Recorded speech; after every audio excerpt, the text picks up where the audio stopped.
Hello everyone, आज हम पढ़ने वाले हैं बीकॉम थर्ड सेम का यूनिट सेकेंड, जिसमें से हम आज पढ़ने वाले हैं law relating to sale of goods act 1930।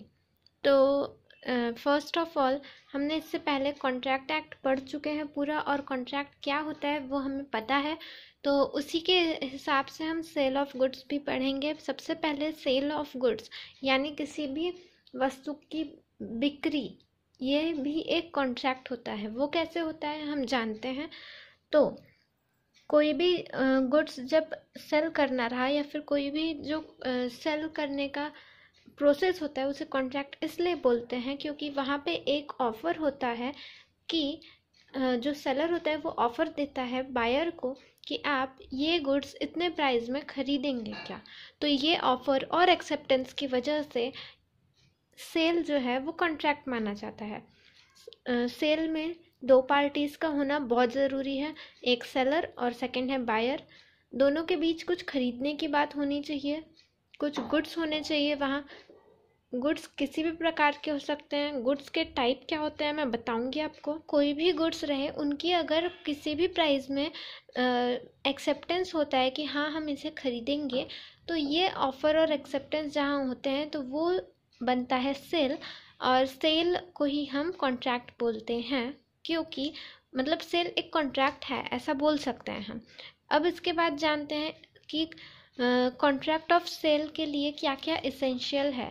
तो फर्स्ट ऑफ ऑल सेल में दो पार्टीज होने चाहिए, एक बायर और एक सेलर। सेलर ने ऑफ़र करना चाहिए कुछ खरीदने कुछ बेचने का, जो बायर ने एक्सेप्ट करना चाहिए, तो बनता है कॉन्ट्रैक्ट ऑफ सेल।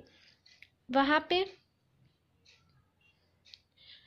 गुड्स की इमीडिएट डिलीवरी भी हो सकती है, या फिर शायद वो फ्यूचर में भी काम करेंगे या फ्यूचर में गुड्स पहुंचाएंगे, ऐसा भी सेल होता है।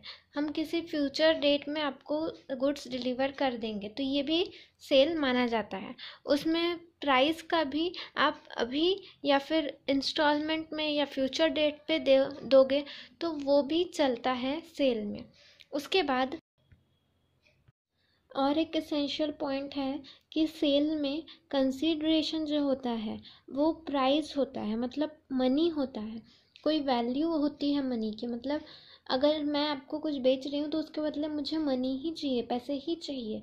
यही एक कंसीडरेशन होता है सेल में। और अब जानते हैं what is concept of goods. Goods के बारे में जानते हैं, गुड्स क्या होता है, कैसे होते हैं और कितने प्रकार के होते हैं। तो गुड्स मतलब कोई भी ऐसी movable property other than actionable claim and money. Actionable claim और मनी ये एक्सक्लूडेड होता है। मनी आप बेच नहीं सकते हो, एक्शनेबल क्लेम्स जो होते हैं वो आप बेच नहीं सकते हो। बट गुड्स में और क्या इंक्लूड होता है? stock and shares, growing crops, grass and things attached to or forming part of the land।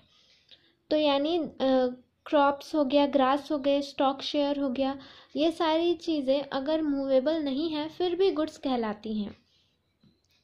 तो गुड्स की डेफिनेशन आपको अच्छे से समझ गई होंगी। बाद गुड्स के काफ़ी प्रकार होते हैं। फर्स्ट है एग्जिस्टिंग गुड्स, सेकंड है फ्यूचर गुड्स, और फिर है कंटिजेंट गुड्स। तो एग्जिस्टिंग गुड्स यानी वो गुड्स जो अभी फ़िलहाल में तैयार हैं, आप जिसे देख सकते हो अभी, तो वो होते हैं एग्जिस्टिंग गुड्स। जैसे अगर मेरे पास 100 चॉकलेट्स बन के रेडी हैं तो वो होते हैं एग्जिस्टिंग गुड्स। फिर अब फ्यूचर गुड्स। तो फ्यूचर गुड्स यानी मैं बाद में बनाने वाली हूँ उसको, तो उसे बोलते हैं फ्यूचर गुड्स।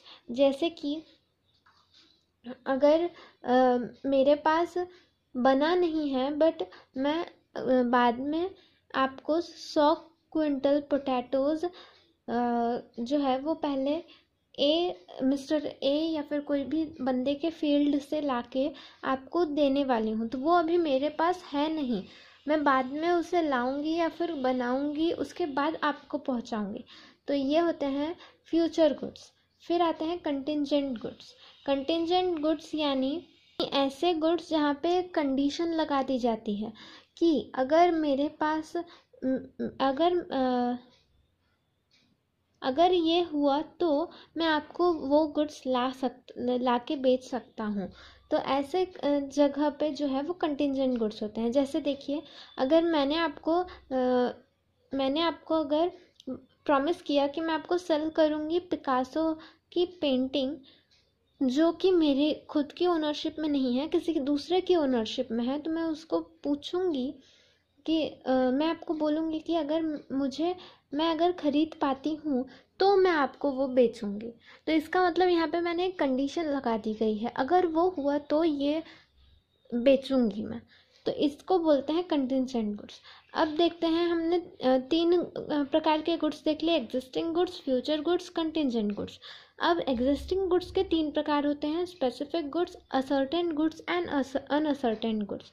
स्पेसिफिक गुड्स यानी वो गुड्स जो पहले से आइडेंटिफाई कर लिए गए हैं सेल करने के वक्त कि हाँ यही वाला जो है गुड्स हमको बेचना है, यही वाला गुड्स जो है हमको ख़रीदना है। तो इसको बोलते हैं स्पेसिफाइड गुड्स। स्पेसिफिक गुड्स यानी यहाँ पे आपने पहले ही किसी एक गुड को पहले ही अलग करके रख लिया कि ये वाला मुझे ही चाहिए।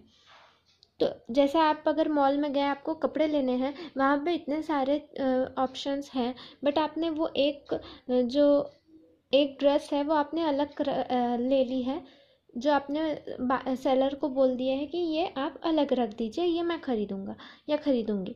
तो यहाँ पे स्पेसिफिक गुड्स हो गया कि ये जो है स्पेसिफिकली हमने ऑफ़र एक्सेप्ट किया है कि यही गुड्स हमको चाहिए। फिर आता है असर्टेन गुड्स। असर्टेन गुड्स यानी एक्ट ऑफ सेल करने के समय वो गुड्स स्पेसिफिक नहीं होते हैं, मतलब स्पेसिफिकली हम चूज़ नहीं करते हैं कि ये मुझे चाहिए है, पर सेल होने के बाद वो स्पेसिफिक मतलब आइडेंटिफाई करना पड़ता है, क्योंकि मतलब उसको अलग किया जाता है वो गुड्स को।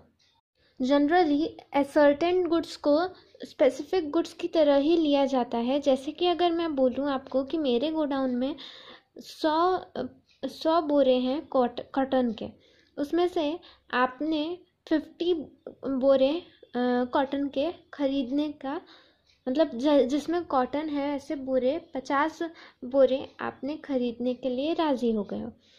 तो मैंने उसमें से 50 बोरे निकाले और उसको अलग कर दिए, पर उसमें कोई भी स्पेसिफिकली ये नहीं था कि मुझे यही वाला बोरा चाहिए या फिर ऐसा कुछ नहीं था। इसीलिए ये जो है वो असर्टेन गुड्स कहलाता है। फिर आता है अनअसर्टेन गुड्स। अनअसर्टेन गुड्स यानी ऐसे गुड्स जहाँ पे पता नहीं होता है कि कौन सा गुड्स जो है वो हम बेचने वाले हैं। जैसे अगर मेरे पास बहुत सारे नमक के पैकेट्स हैं मेरे गोडाउन में, और उसमें से मैं एक नमक का पैकेट आपको बेचने वाली हूँ, ये हमारा कॉन्ट्रैक्ट हुआ है, तो मुझे तो नहीं पता है ना कि मैं कौन सा नमक का पैकेट आपको बेचूंगी, ना ही आपको पता है कि मैं कौन सा नमक का पैकेट आपको बेचने वाली हूँ। तो इस समय जो होता है इसे बोलते हैं अनअसर्टेन गुड्स, यानी इसमें से कोई भी एक पैकेट उठा के मैं आपको दे दूँगी। अगर मेरे पास 100 पैकेट पड़े हैं, उसमें से कोई भी एक उठाऊँगी मैं, ऐसा उसमें से कुछ स्पेसिफिक तो रहेगा नहीं, सारे नमक के पैकेट एक जैसे ही रहते हैं, इसीलिए ये होता है अनअसर्टेन गुड्स। आई होप आपको ये वीडियो लेक्चर्स अच्छे लग रहे हों। अगर आपको ये वीडियो लेक्चर्स अच्छे लग रहे हों तो प्लीज़ हमारे चैनल को सब्सक्राइब करें, वीडियो को लाइक करें। Thank you so much. Comments में आप अपने डाउट्स शेयर कर सकते हैं। Thank you so much.